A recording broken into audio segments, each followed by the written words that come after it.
Hey everybody, it is Jenn and Joe with the Creative Finance Playbook, and we are super excited today to just be the two of us today coming at ya. Yay! Well, we're going to talk about some really cool things, so you guys are in for a treat. Today, we're going to talk about how to do creative finance deals in today's market. And I think that's a good thing, right? Because the market is changing, and it changes all of the time. Well, it's one thing to talk about what's currently happening versus, what one did 10 years ago, 5 years ago, even, a couple of months ago. So yeah, I think it's really important to chat about the market. And when we say market, we're really heavily working in Florida and New York and Pennsylvania, I would say, but we keep our ears to the street nationwide. Hey, I'm looking at deals all over. Today, we looked at a deal in Texas. I looked at a deal in Oklahoma, and my gosh, this guy in Oklahoma, honey, his house, he bought it for $3,700, and it looks like it. So when 3700. $3,000, When did he buy it for that? $700. Not too long ago, he was going to do it as a fix and flip, and then all of a sudden, it came into one of those things where he's out of town, ran out of money on another project, and he's like, "I just need to off this thing." So yeah, the market is changing, and so I'm going to just beat it right off the beginning. Okay, I see some people like the market is crashing, right? High interest rates, and they do the little thing, right? And then I see, yes, there will be, Ricky. And then I see some people saying, well, the market is not going to crash, right? And it's still doing really well. And I agree to both of those. Okay. It really depends on where you are. It's like it really Dr. Jekyll and Mr. Hyde. Absolutely. Yin and yang. Yeah. Because we have both going on. We really do. Especially, like I just said, we love New York and we love Florida. And they're two polar opposites. It couldn't be any crazier at this point in time, I think. But, one thing rings true that I really want to bring up is people still have situations, whether it was back in 2017 when we first started doing creative deals. Some of the first people we helped out were inherited properties or accidental landlords, and those are still very prevalent today. So, if you're struggling and you're scratching your head and you're like, well, how do I do a deal? I just want to get a deal done. Stop focusing on the deal is going to be my very first piece of advice. And really think about how can you help the other person on the other side of the phone, the computer, the screen, however you're communicating with them, because there's a problem that they have that you're trying to solve. Well, and you hit it on the head, but it also, too, it's the tools. Yeah. Right? You got to have the tools in your tool belt in order to help them. And if you're just doing fix and flips or just doing wholesaling or just doing creative finance and you're just doing that one thing, that's fine. But now if you could look at a deal in many different lights, maybe it is a big, discount because the property does need a lot of work. And sometimes it's a turnkey house and the seller wants, top dollar for it. Well, you can make that work, too. And that's why having both of those in your tool belt are extremely important. So what I've been seeing around the market are listings, okay? And this kind of gives you the idea of what's happening. Which market you want to focus on? We're going to talk about the whole country. Okay. And so what they're looking at is by listings are they getting more listings on market now or are there less? And less or more compared to when, right? Because you can look back 10 years like, oh, there's more now or less now, right? Doesn't matter. What truly matters is what's been going on recently. Yeah. So I'll give you an example. We still buy a lot of deals in New York. We got some right now. We're going to be hopefully closing on 2 this week, possibly a third. So the neat thing, and we're going to get into that third one, because there is a deal to be had if you're looking for a creative finance deal with little cash down, turnkey in upstate New York. With none of your own credit. No banks. Okay. None of that. And it's a nice house on a couple of acres. It's really beautiful. And we're going to get into that deal. So maybe you're looking for one and you could get one today yourself too. But what's happening in New York, there's a shortage of inventory, especially in upstate New York. And I didn't know this, but upstate New York, shout out to you and I buying deals up there for a long time now, but that's one of the hottest areas in the entire country. I still don't understand it. Well, I know you've explained it to me a couple times, but to me, it's just Rochester. It's Rochester. There's stuff going on, right? There's Buffalo, there's Rochester, there's Albany, New York. And I think the reason why is because they're fairly good-sized cities. There's just really a lot of people who bought recently who had a 2-3% interest rate and they don't want to sell. So there's not many people putting their house on the market. So there's a shortage of inventory. We have somebody who is currently interested in one of our rent-to-own properties. She listed her house on Thursday last week, and she got 50,000 over asking. She got 250 for that house. So it went 50,000 over asking. Now we're in Florida. I'm seeing $50,000 price drops after price drop after price drop. I saw one. It was $750,000 price drop over the last year and some change. Well, it's because they've raised those prices. Yeah, and we're going to get into that too. Some of the realtors and sellers shoot for the moon, like literally with their pricing, and they're like, I'm not coming back into the stratosphere. I'm staying up in the moon. And that's why they're not selling. Yeah. So that's part of it. But in upstate New York, I think that perfect formula is you can find a beautiful house in these cities we mentioned, in a beautiful neighborhood, in a great school district when you're out in the suburbs. And what do they cost? 200, 300,000. So when you look at an interest rate going from 3% to 7%, that does change your payment somewhat, but it's not huge. 500 to $1 million. Yeah, when you're looking at the $1 million houses here, which are just the 2,000 square foot ranch with a pool, and that costs you $1 million where we live. That's why. Yeah. I mean, when you look at that price house at a 3% rate, but that's why it's $1 million, because that house used to be 500,000 years ago. But that's why they want $1 million now for them, and they sold for that price when rates were 2 or 3%. Now rates are 7.5%, and they're not selling. Not only are they not selling, what happened in Florida is the perfect storm. Well, if that house used to be a $500,000 house and now it's $1 million home, the taxes have to get going accordingly because it's going to get assessed at $1 million. And then if the house is valued at $1 million and it gets assessed at $1 million, guess what the insurance company does? They've got to insure it for $1 million. Why are you smiling, Matt? I'm realizing that we don't need these headphones. Huh? We're wearing headphones today, and I'm like, why? It's just the two of us. This habit. Usually we're interviewing somebody else on the other Oh, yeah, end. you're right. Good. Take them off then. I was like, I can't hear you. You're a little muffled, so hello. Well, good. Now Habits die hard. All right, here we go. So, but the point of it is, yeah. Gotta love us. Keeping it real. If you're listening, we had headphones on. Usually we interview other people, but today it's just the two of us, and we're sitting side by side, so hello. With headphones on, talking to each other. Yeah, so if you're watching, you can go ahead and laugh at us. Go ahead. So now that we've realized we can hear each other better, maybe you'll hopefully get what I'm saying here. But with these $400,000 or $500,000 price houses that are now assessed at $1 million, valued at $1 million, the insurance company insures at $1 million, taxes get taxed at $1 million value. Now you want $1 million for the house, and now interest rates have gone up.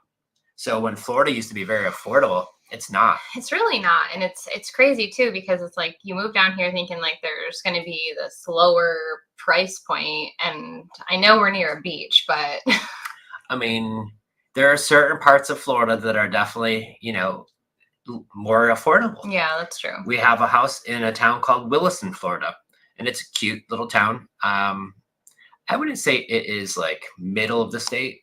And we bought that for a little over $100,000.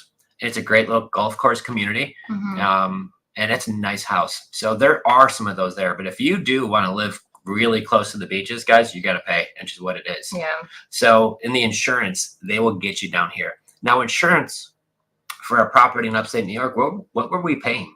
And what do we pay? Is it $1,000 a year? It depends. It could be a little bit more. Like recently we had the one we're looking at in Grand Island, and it was almost $3,000. Jesus. Really? Pretty sure. What would they? I don't know. Hurricane Maybe insurance I gotta on that one double too? check. I'm not sure, but yeah, that was a little bit high on that one. Yeah, so usually about 1,000, maybe 1,500. Yeah, no, because the monthly payment is like maybe 180 on most. I would say some of our single family homes, but I don't know. That was a really bigger house too. Okay. And the big barn. Yeah, I don't know if that was being insured, right? Sure. The whole barn. And it was a newer house, so I don't know, but that's still. It's still high, but that's the going rate down here. I feel like 3,000 in Florida is like you got to steal. Yeah, well, because we looked at this one property. It's probably about 10 miles away, which is about a 45-minute drive here in Florida, and they have a small ranch, and they pay $8,000 a year for insurance. It's not even close to the water, but it still costs that much. Well, that's what's really hurting it. Yeah, where the hurricanes go. One of our clients in small group today was looking at something in like New Orleans, and he was saying the guy's paying $14,000 in insurance, and it's like not that big of a property. Yeah. So definitely have to do your due diligence and run your numbers. So this is why it's making Florida this perfect mess of price drops. Yeah. So if you're looking in Florida, and this isn't all of Florida, there are some pockets that are still kind of performing kind of well. It's situational. But I will tell you, even in these areas where prices are coming down and things like that, I'll still tell you the hot areas in Florida. All of them that have a really great school district, and your whatever the median house range is in that area, if you could find a really nice buttoned up, beautiful house, beautiful neighborhood under the median in a great school district, those houses will still sell fast here in Florida. Yeah. So that could be a $300,000 home that was renovated. Everything looks great. You know, if the houses in the area sell for 400 and you're listing at yours at 350, that thing will get sold quickly. It's the ones when you're looking for that $1 million, it makes it challenging. Yeah. So then I see other pockets of the country where Texas, you see some pockets that are kind of slowing down, others going up. So the thing about what's going to happen in this market, and it really honestly doesn't matter, guys. And this is what I love about doing real estate the way we do it. We did a lot of deals when markets were going up and down. And the key to this is there's many people who are motivated sellers who just don't want to put their house on the market for whatever reason. And sometimes these are really about a speed thing, right? They don't want to have to get the house picture ready, market ready, and put it on there. And many times they feel almost embarrassed. No, yeah. And I think is your an emotional attachment to your house and your things. And then to have people come through it and literally nitpick it apart in a sense, because they know if you could clean it out and make it a little bit brighter, nicer, newer, then it's going to, sell better. But sometimes people don't even have that money to pour into that. And then on top of like the emotional stress of all of the stuff. Well, and that's one of the biggest challenges that we always see is a lot of times when we're working with a seller, their big concern is, what are we going to do with all of this stuff? Yeah. What am I going to do with all my things? So part of our selling point is that we buy it as is. Whatever you want, take with you. Whatever you don't, leave it behind and we'll take care of it. Like an old couch, a sofa, stuff, whatever. Make it easy for them. And that's really part of the key. And I could see even in Florida, the writings on the wall, because they talk about interest rates rising and rising. We have a seller. So this is a true story of a lead that I'm working on today. And I've been working on this lead for how many months now? The one right around the corner from here. She's got a beautiful house. It was built in 2006. It's like 2,000 square feet. Nice neighborhood. You're probably all of 10 minutes to the beach. Got an in-ground pool. Nice property. Quiet neighborhood. Nice neighborhood. Yeah. And appears to be an HOA. Oh, yeah. Yep. Definitely an HOA back there. Her challenge is she wants to sell the house. Husband passed away. She puts it on the market and lists it with a local realtor. And I think they started off somewhere in the sevens, low sevens. And now the property's not only not selling, they keep doing open houses and nobody's even showing up. Yeah. And she's in a jam where she wants to sell it. Part of the reason though, too, is because it does need a roof. Now, not because the roof is bad, but because it's an 18-year-old roof. And in Florida, that's old. Yeah. Where in upstate New York, that's still not that old of a roof, right? But down here, for insurance purposes, they have to have it. But now she's in a situation where it does need a roof, maybe some paint. But she's like, hey, Joe, Jen, like, I will take a cash offer. I just need to get rid of this thing. So it's just kind of fascinating to me when people say online, the market is crashing or the market's still on fire. It's doing both. So the big story there, it's situational. Well, I think too, and it reminds me of another one that you're working right now too, is, how we ask our questions is we always lead with terms. So terms just means that we're looking for creative finance, right? We're looking to not have to pay cash all up front right now. We just need a little bit of time, ideally years, not months, that we'll be able to cash this person out. And, we'll text back and forth is how we prefer. But, there's a point in which you have to hop on a phone call. And I know Lexi hopped on yesterday. And once she was on the phone kind of explaining the situation here, because this person also has a house listed on market. It's not selling. At first she's saying, I need $100,000 down, which is a lot of money, too much to put down. But once you kind of crack open the situation, the problem, and you can at least start having conversations, like that's what it's all about, is being able to present options to your seller and to really like not be nervous about it, but like really you have a gift that you are able to help these people with if you can at least get in the door, right? And offer them solutions. And the first time through, they're probably going to say like, no way, no how, not going to work. But as time goes on and, the mortgage payments are weighing on them, or financial stress, or just the stress of the house itself, right? Like that emotional, physical burden of like keeping up with things and having an empty house and worrying about that, it all adds up. You give me chills just talking, girl. Well, it's true. And I just feel like so many people think like, I'm terrible at this because I didn't get a deal today, and I called 10 people and they all told me no. But okay, what are we going to follow up? How are you following up with them? Like, what is their situation? Are you tracking them somehow? And you don't need $1,000 a month CRM or anything crazy. Like, Excel works fine. We used that back in the day. Like, I had paper. Well, and that's the key, because so many times you think, well, if I talked to them one time and I didn't get a deal, the deal's off, right? No way. And it's not about that. Like, if you're only planning on getting a deal after you talk to somebody the first time, and you're never going to do follow-up, and all you're going to do is just lead generation, you are the definition of a hamster on the hamster wheel. And I'm running, right? And I'm putting forth all of this energy, but I'm frustrated that I'm not getting anywhere. Yeah. Well, it's time to stop being that hamster, right? Get off the wheel by doing some follow-up, and that's the case. So this lady, for an example, and we'll break down that deal, because why is she frustrated? She's an investor. She bought this property for $250,000 cash. She then put $100-something thousand into the property and made it great looking. She put it on the market for $425 and didn't sell. They drop it down to $399, didn't sell. For the point it was on there for 6 months, she takes it off the market. She's all upset. So she reaches out to us because she saw our Facebook post. Imagine that, that we're buying houses. And so she says, I want to sell my property. I bought it as an investment. I completely remodeled it, and I don't owe anything in the house, and I need to sell it. And if I sell it to you at $400,000, I'm breaking even. So she probably went way over budget too. Yeah. Probably maybe even outpriced the neighborhood. But the house is gorgeous. Like, it is turnkey. But it doesn't sound like she owed anybody money. And that was like my No. main thing. I was like, well, like, does she need that money right now? Because if she owes hard money or private money, and like she's got this like term length that she's got to like quickly turn over, because now that's just going through the roof, then it's really hard to help these people. But we talked about with Jared a few weeks ago, like there are possible ways, but she doesn't. And so could there be some potential there? Because what is she going to do? Possibly just rent it out. But as we all know, if you're just renting, that comes with its own bag of fun. Oh, girl. Well, so that's what Lexi did a great job. She pivoted. Yep. So she said, would you be open to terms?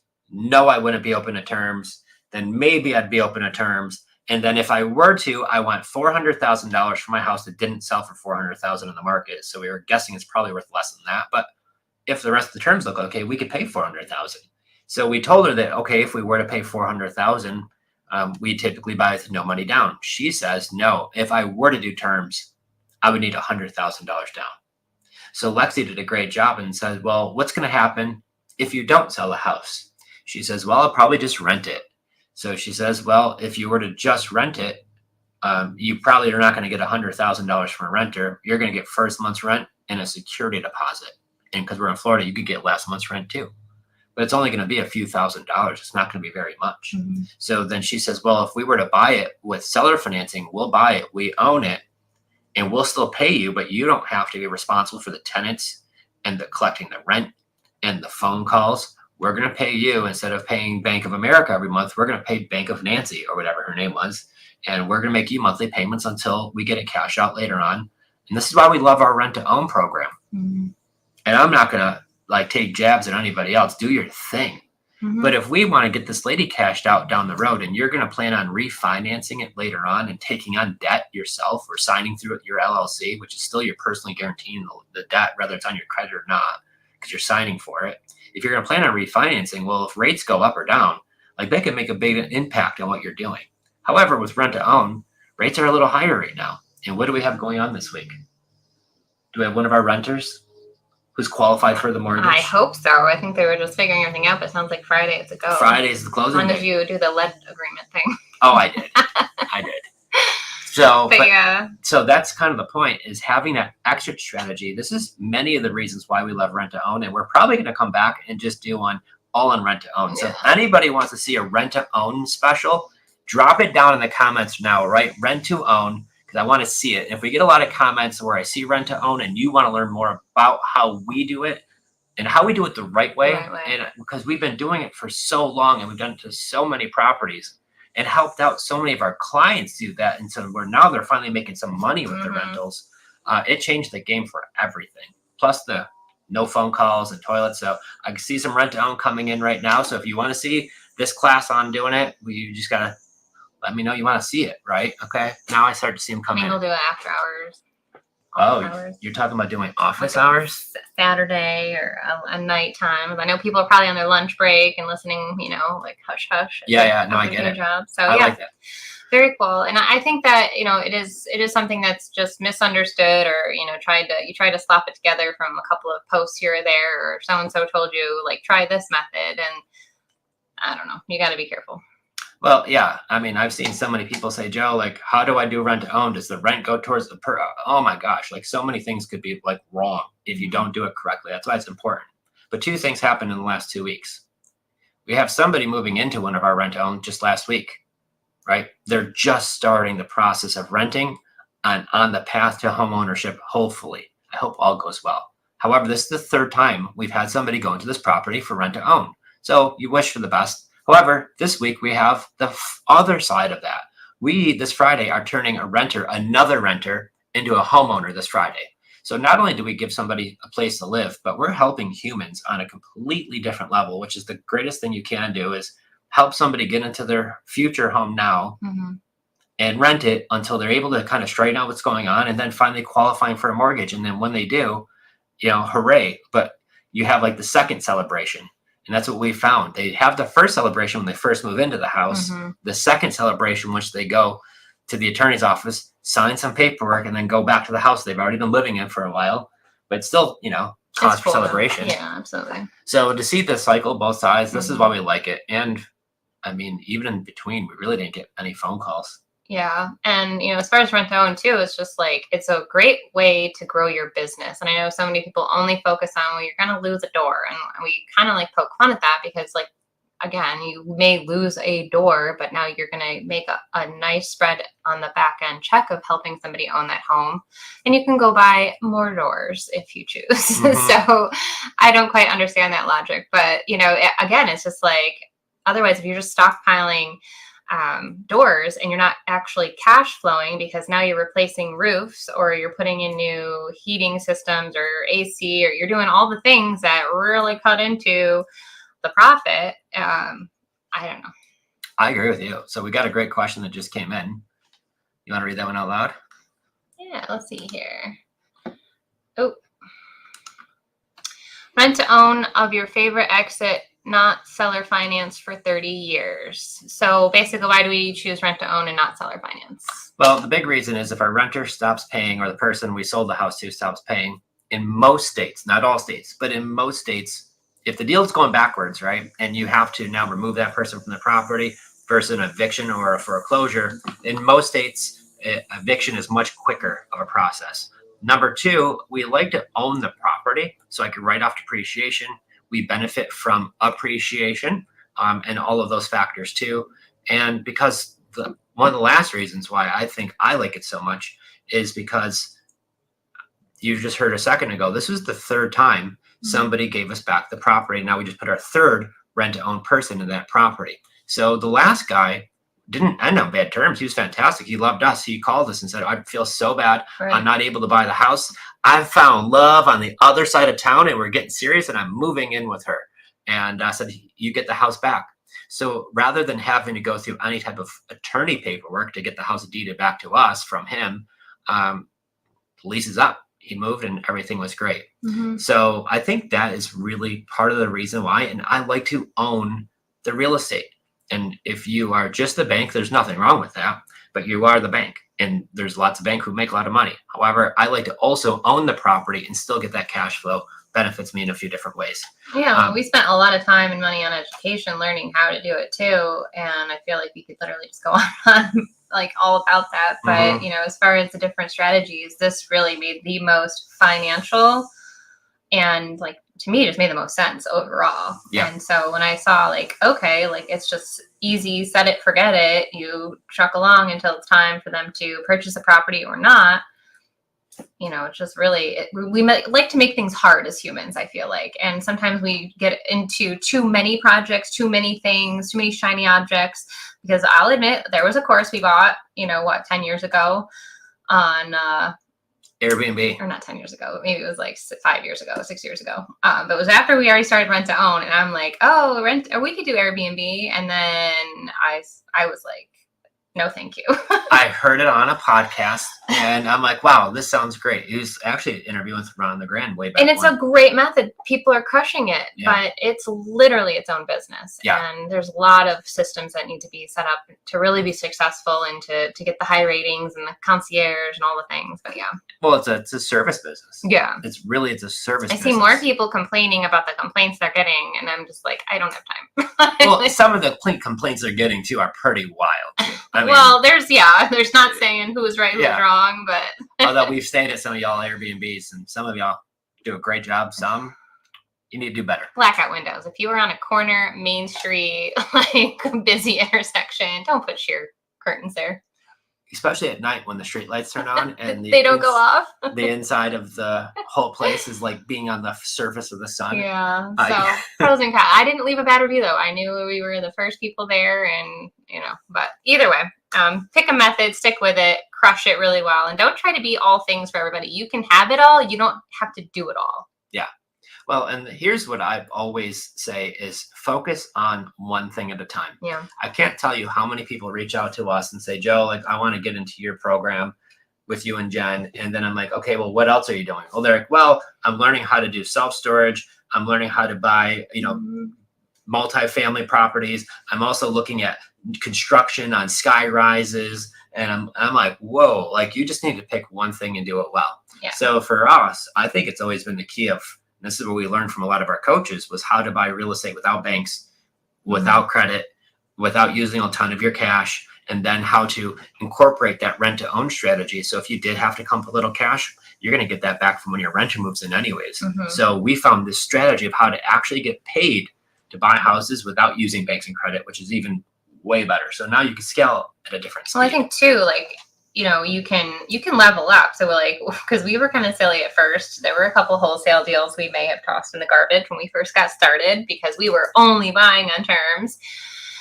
There was only like a couple though, but once we realized there was more than a couple, and there was some creative deals that we actually passed on too, which was like some really high-end houses. The two will never leave me, like haunt you. Oh, they're gonna haunt me for the rest of my life because like this one lady had it in the great neighborhood back in New York. And it was like on the golf course, like a 4,000 square foot house. And she was like, please just take this house. Like, please take it. I don't even live there. So what stopped you? It was a big, expensive house. And I was scared and I didn't really have any training, like real good guidance on how to analyze that deal. Come to find out what a hamster I was. Like totally missed the boat on that one. And that was like a 4,000 or 5,000 square foot house on the golf course on like where you grew up. Well, yeah, but I think too, I think that had we gone through with it, we didn't have the network that, we now have today. And, making those payments, I think is what stopped you just because. Oh, no, just me. My limiting belief that we could get into a house that big, limiting belief on so many things. If I had the Joe me now talking with the Joe back then, I would have given me a little upside the head. Well, because my point I was going with is if, yes, you can get into deals with no money, little money, but you need to have some reserves. Oh, yeah. And I'm sure we could have, we did have money, but it would have, maybe that was a fear of yours. Oh, she would just like, come take this big old fancy house. And I was like, oh my gosh, I would love to. That's really a big house. Yeah. And it was like not even old. It was like a 10-year-old house. The other one was the same thing. Mm-hmm. It was a high-end house. We drove by that one. I remember. On Ridgemont Estates. And it was like some 4,000 square foot house, a gorgeous house, gorgeous neighborhood. And they didn't even live in that house anymore either. They moved to Florida. This was in 2017. They've already been going to Florida. And they're like, yeah, we have this house that's just sitting there empty and we don't want to make the payment anymore. And we have some equity, but we don't need it. Would you want to buy it? I'm like, I could buy it with seller financing. And they're like, okay. And I just chickened out. What a hamster. So those are my two deals. But when you learn from a lot of times from great, people around you, and that's why we pay to be around some of those people, but you also learn from some of your own mistakes. Mm-hmm. So if anything, what I would say is it was more expensive to not have a coach and pass on those deals than it would have been to pay a coach a couple grand to learn how to do this stuff the right way. And we had a coach, but it was very 30 minutes once a week. That was it. That was a community. I feel like that was really a missing component that now we really cherish. Yeah, so that's a big difference too. So when you know better, you do better, they say. So that was really why. But today, if someone called and was like, "Take over my payments," look at Nunda Boulevard. I know. This was okay. Fool me once, right? Fool me even twice. But when that third opportunity came, and we bought that gorgeous house, it was like a 2,800 square foot house with a finished basement and attic. So it was like almost 5,000 square feet total, in the high-end neighborhood where the mayor lives in the area. And the guy running it, he's actually in our program now, but he had it as an Airbnb. And it was such a big house to overturn, clean it out every time somebody left. It was a lot. And then not only that, the neighbors from this neighborhood, because they're all snooty, they didn't want this Airbnb going there. So they're all giving him a hard time. So he's like, I just need to get rid of this like tomorrow. And we bought it, $100 down, put our renter in. Our renter moved in, paid rent, and now they bought it last summer. And that's the thing too, like everyone's always saying like, well, how do you convince a seller? You got to talk to a motivated seller. Okay. Stop wasting your time with time wasters or people who aren't motivated. There's lots of people who want to sell. They're just not motivated to sell. Right. So spend time with motivated sellers who actually have a real estate problem that you can solve. Because many times people want to sell their house, but what they want solved can be easily done by a realtor, and probably should be a lot of times. But there's many of these situations where that's not the case. And that's totally okay for both sides of that. There's going to be some that go both ways. But on that side of it, you want to have multiple tools in your tool belt. So today, I'm looking at a junker with the roof caving in Oklahoma. And the guy's like, I just bought this thing for $3,700. If you guys buy it for $15,000, which I'm like, no shot. There's no way. Won't buy that for $15,000. At first, I was like, oh, $15,000. I saw that come through. Like, that's cheap. Now that you explain the rest of it, literally, it's like caving in the house. That thing should be just bulldozed. Did he do anything to it? No, he bought it and then doesn't live in town and doesn't have the money to rehab it now. So it's worth almost $10,000 more. It's worth zero to him. You should see this thing. I mean, maybe the wood is worth something, but it's all old and red. I don't know. But either way, not a deal for us. Yeah. But, however, and then do you remember the house in Pennsylvania? And I don't know how we reached back out to this guy today. Not the orange roof or whatever. No, the one where it's literally falling into that river. Remember that? Yeah. And the guy was like, I want like $200 for my house because if it falls into the river, the city's going to charge him for the cleanup of having to do that, which is worth way more than the whole house. And it's falling in. He says, one bad thing about the CRM is if you don't stay on top of it, it does follow up. I was like, oh, everybody abandoned. We did not want that house that's falling into the river for $300. Yeah, because what is and I want to talk about that too, because some people are getting super frustrated. Like they'll focus on like these deals. I can't find deals in this market because on the flip side, like the seller is motivated, they want to sell, but if they even go to closing, they're going to lose money. But then also the payment is more than the rent. And it's like the hard, cold truth. And like, it's the hard facts that a lot of people like don't want to almost realize or come to terms with. But like, talk about how you pass on some deals or a lot of deals right now in this market because they are not deals. Because I know like my shirt is currently saying that cash flow, everything around me. Yeah. However, there are some deals that you can't cash flow. And I'm going to tell you why. I ran into a deal last night when I had to get on a call with one of our clients. She has a seller who wants to sell her house in South Carolina. Young lady just bought it in September. Kind of a really tough story to hear, but she's a single young lady, and the neighbor across the street is creeping her out. He comes cutting the grass. He comes like she's put cameras around, says stop coming over. He keeps doing it. I guess he's had a history of doing this. So she's like, I want to sell it now. It's in South Carolina. She bought it for like $140. I was like $134 on it, or $135. She doesn't really have equity in her town. She's like, it takes 60 to 90 days to even sell a house in the market right now. And I want to sell now. So I can do terms. I will gladly do terms. Come to find out, her interest rate is like 7.62 or something like that. It's higher than it is at the bank. It depends on credit and a couple other factors. So her situation is her payment's higher than what it rents for. And so how do you help in that situation, right? Mm-hmm. And we see that a lot. And unfortunately, there's many of these situations where if it doesn't cash flow or at least break even on a long-term rental, but maybe my strategy was to keep it a long time, or maybe my strategy is I'm going to turn it into a midterm rental where I could squeak out a little bit more cash. Maybe that's a great extra strategy, and I think that could be fine.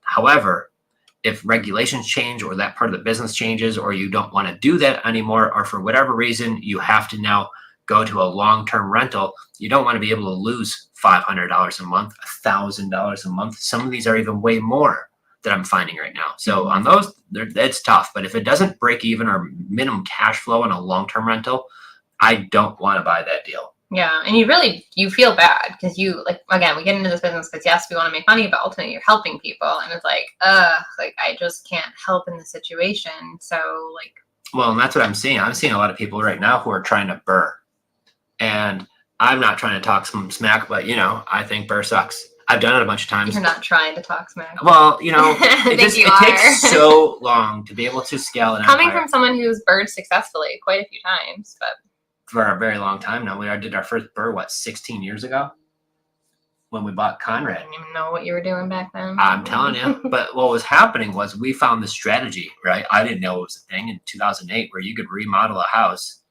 but you got to pay cash for the house. You got to have the cash to also renovate it. You then got to put in a renter.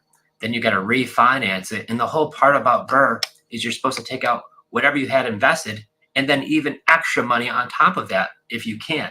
Right. And that was the point of BRRRR. And then after you do all of that and you refinance it, you should be able to add in the taxes and the insurance and then still cash flow. But what I've seen happening so many times now is either the appraisal didn't come in at the right number. They went way over budget like this young lady did. So she went and bought the house for $250,000. She's got all in it $400,000. She listed it at $425,000. She's like, I can't BRRRR out of the thing because the rate would be way too high and I wouldn't get all my money back out of it.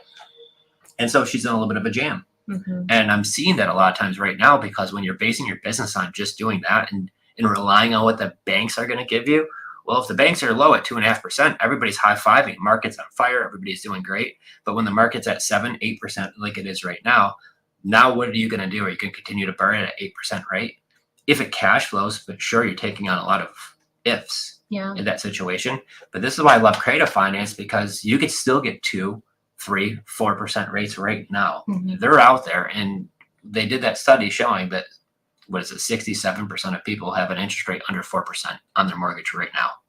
So there's a lot of people out there, 3/4 of the country, or not 3/4, but 66% of the country have really good interest rates. Now, some of those need to sell. Mm-hmm. That's your opportunity. I think it's I don't know if it's mainstream media or what, but we talk about fixer upper, fixer whatever. Flop, fix or flop. Yeah, whatever that show was. I watched a little bit, but I feel like that's still the go-to sexy thing. It's I want to buy a house and renovate it, and then I want to. Until you do. I want to say I did it, and I try to explain it to someone who that's all they know from a TV show, and what we talk about just seems really not cool. Well, you should go do it. Go try it.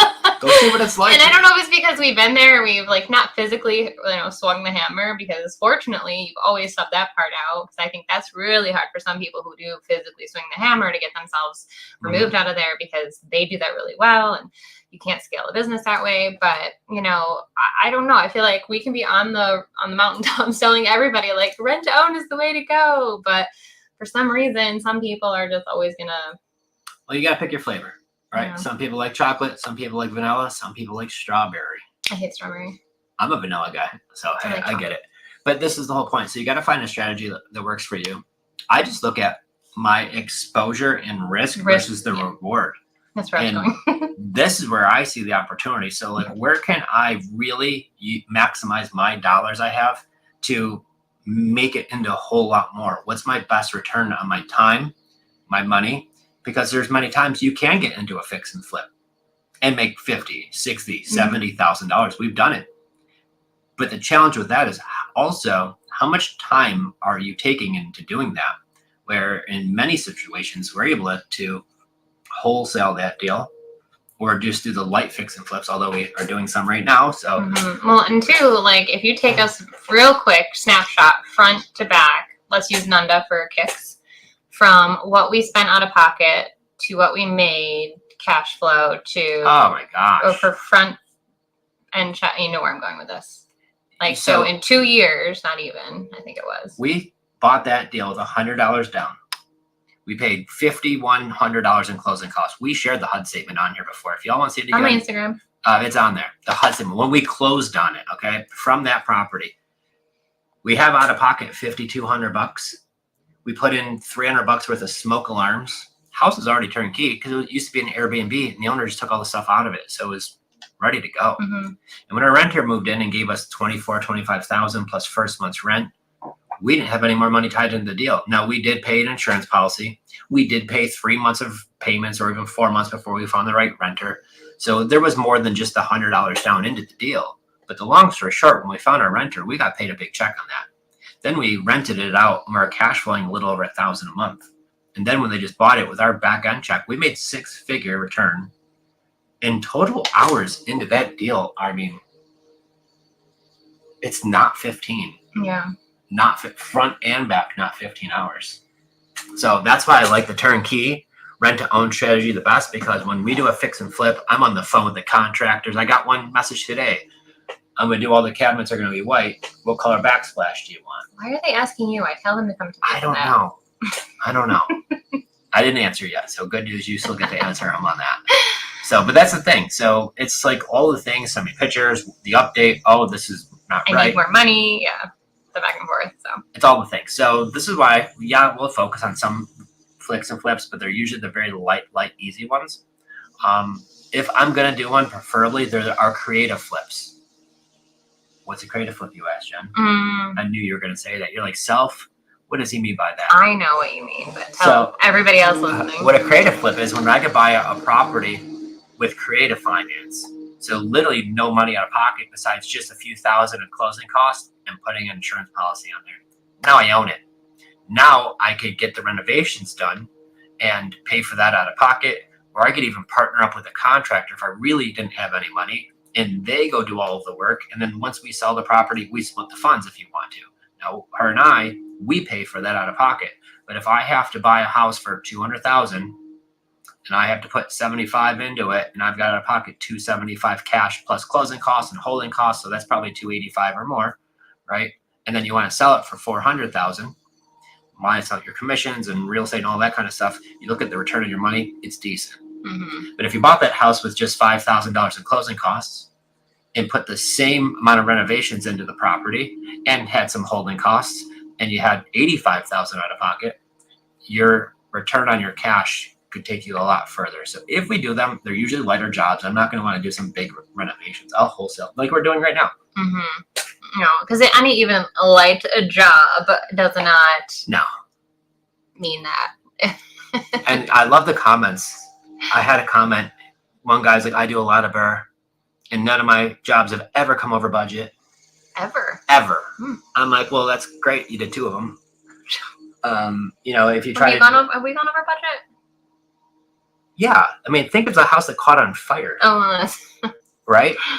And our insurance covers that. But when you start opening things up, Pandora's box, yeah, things start happening. So to say you never go on budget. Oh, that's true. Yeah. And then I think about like the Connecticut. It was like one thing after another with that. Yeah. The basement stairs. But you like budget for the budget, going over budget, if that makes sense. Yeah. You always have. Well, feel like overflow. Every time. So whatever my contractor says, I always add about another 15% on top of that. And I know, you know what? Because he said it was $20,000. And then when I talked to him today for the one we're doing in New York, he's like, it's going to be $24,000. I was like, I knew it was going to be. Right? Yeah. So we said keep it between 15 and 20. And I didn't even put the backslash in because what we've learned, this is a rent to own, we're bringing up to speed the really attractive, beautiful new buyer, which cross your fingers, ladies and gentlemen, we might actually have one. We haven't even officially put it like out there yet. But I don't want to go put in backsplash because what if she wanted a different one, So that's the wonderful thing about rent to own, that we've learned not to go overboard with carpets and paint and just kind of keep everything very basic, because the whole purpose is they're going to come in and treat it like their own home, and they're going to want to make it theirs. And so a brand new kitchen, a brand new bathroom, brand new living room flooring, like you name it, we've seen it.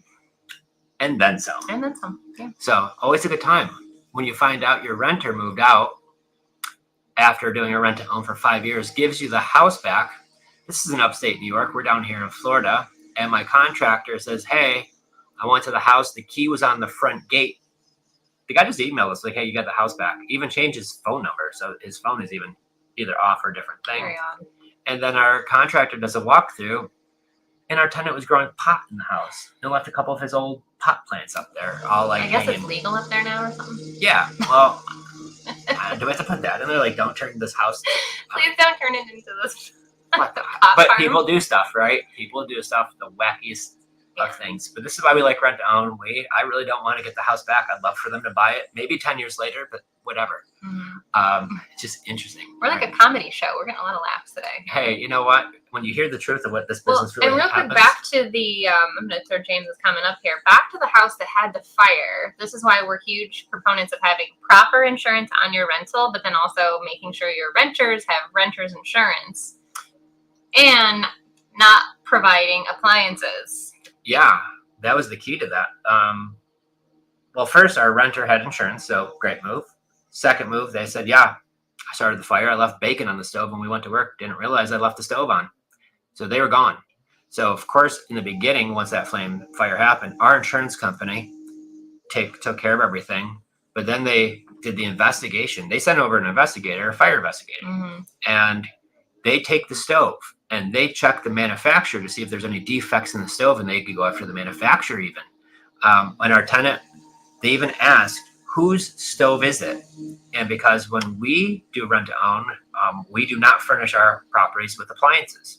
So our renters not only have to move in, but they have to bring their own refrigerator, their own stove, their microwave, unless it was like a built-in microwave or a built-in dishwasher. But a stove and a refrigerator, they're always bringing that, because if you own a lot of properties, you own a lot of stoves and refrigerators that, die on Thanksgiving, all the weirdest stuff. And I don't want to deal with that.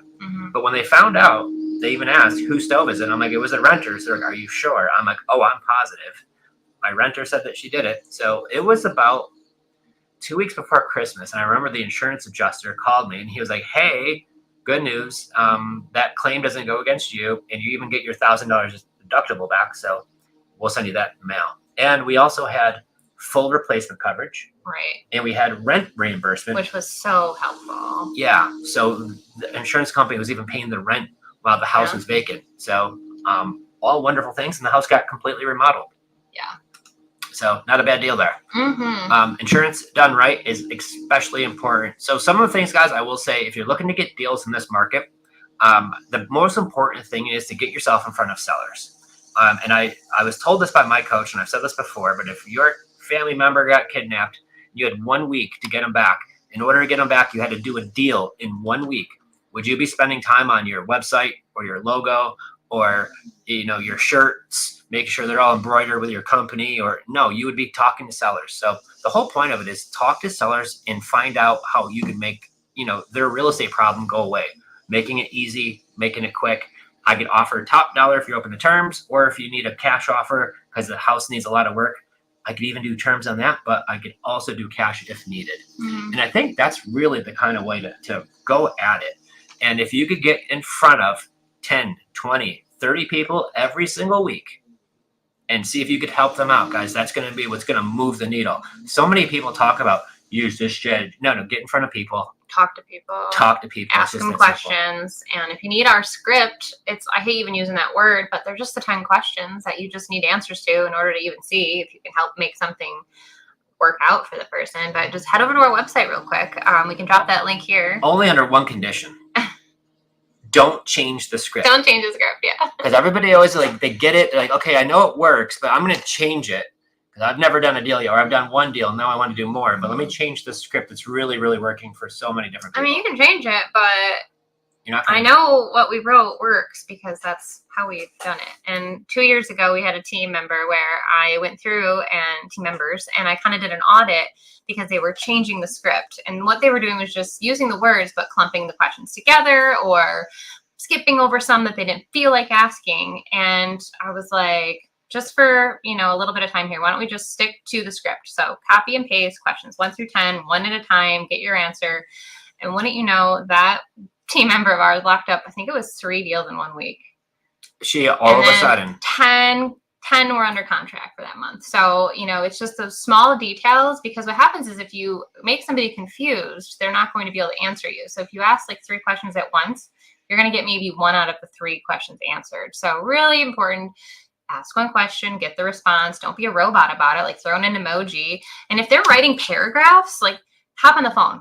Like that's a motivated seller. If they're giving you a life story of why they need to sell, then quickly ask your questions, but more importantly, hop on the phone and see how you can help. Get that phone number, get on the phone and talk to them and see if you can help them. Now, the one key though, I will say, is make sure you're talking with motivated sellers. So many people say, well, this doesn't work. Well, if you had to talk to 100 unmotivated sellers in a row, you're going to feel like you're banging your head against the wall. But if you talk to 100 motivated sellers, you're going to realize the sky's the limit. You could help people. You could actually do deals. You can have closings and make money too. And that's the whole point of doing this, guys. It's to help people and make money. And if you like doing those 2 things and it aligns with what you're doing, this is why I love this business. And the sky's the limit. Yeah. So I know when we first got started, COVID happened. And I'm sitting there at home like, man, what are we going to do to generate leads? How am I going to get people in front of me? How am I going to find these people? And that's when we started working on that whole Facebook strategy. Yeah. I mean, we even had an ad where like I literally look like a floating head, like in the middle of like a random street, because that was just one of the things like our mentors had said would work.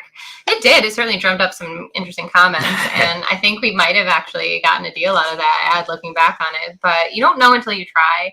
And, it may look silly from the outside, or you may feel a little funny doing it because you've never, put yourself out there in that way. But if you can just get over that fear and know that the right person is on the other side waiting for you to take those chances to really help them out. So, yeah, if you could see the story after story after story in our CRM of some of these situations people are going through. Well, I want to talk about the one they're already living in Florida. Which one is that? The one. Beautiful. All right, deal time. Yeah. Okay, so we have a property in East Chatham, New York. This property is turnkey. It's a beautiful house in a beautiful neighborhood. These people just bought it maybe a year ago. Wasn't terribly long ago. I have to double check. They just bought it. I think it's got a 5% rate on it, 5 point something rate.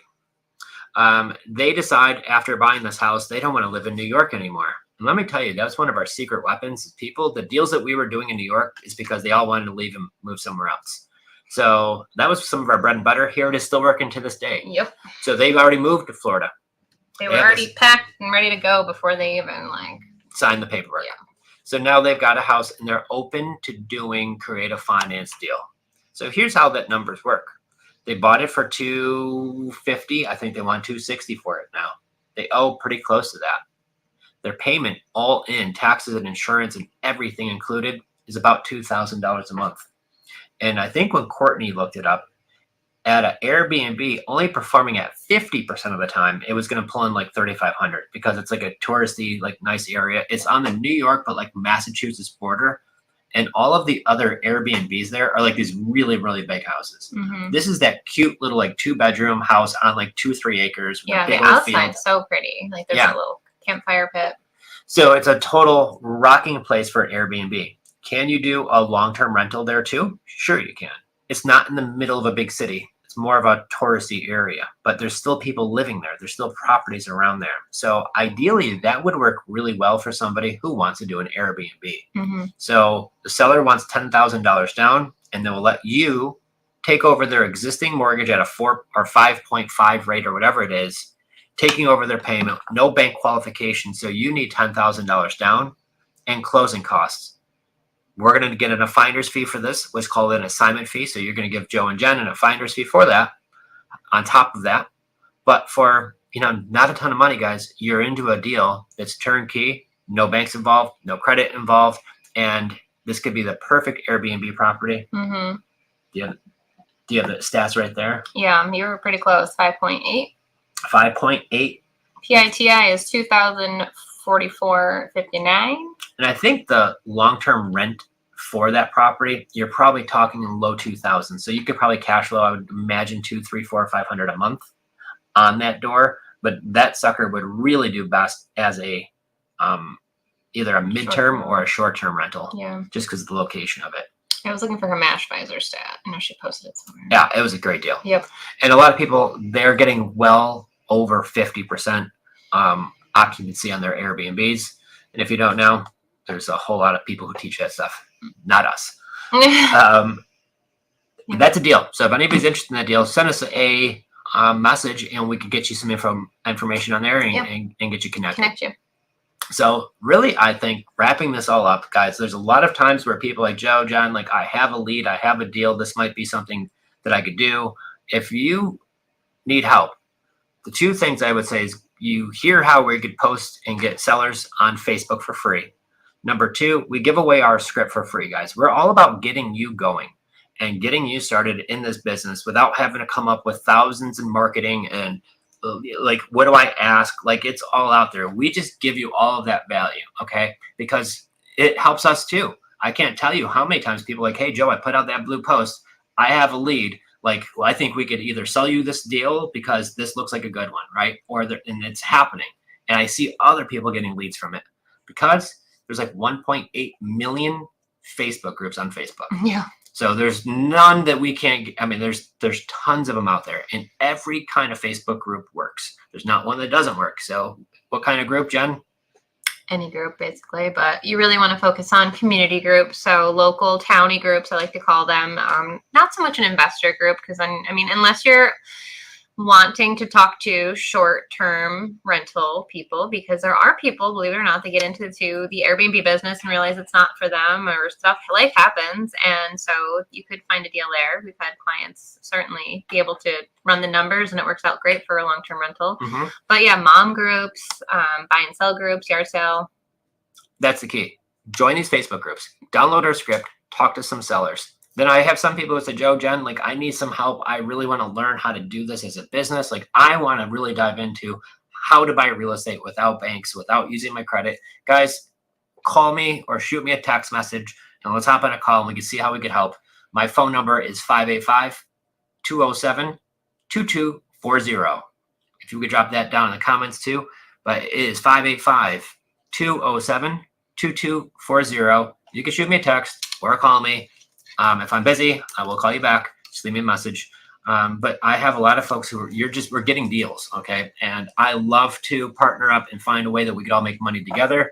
Maybe you just want to learn how to do this for yourself. We could help you with that too. So guys, it's all about taking action. Mm-hmm. Now is the time in the market, right? When markets are dropping, I still think it's a good time to buy if you know how to buy them correctly. And I, just like anybody else, want to accumulate cash flowing assets. Cash flowing assets. I know many people say, Joe, what's more important? I go after appreciation. I don't worry about cash flow. Well, if you bought in 2005, 2004, 2006, 2007, and you're banking on buying then and then waiting for to continue to go higher. Well, if you don't know what happened in 08, 09, 2010, it went down. And to only bank on appreciation, that's a 10-year swing, 15-year swing before it got back to that same price what you bought it for back then. So there is some challenges with that. And if you're not making money, that's a long time to own real estate and to not make money. So for me, sure, I want appreciation. But if it doesn't cash flow, it doesn't make a lot of sense. Yeah. So that's what's key for us. And if the market goes up or if the market goes down, if I could cash flow $500, $600, $700 per door, I'm on the long run, guys. This isn't a quick in and out for me.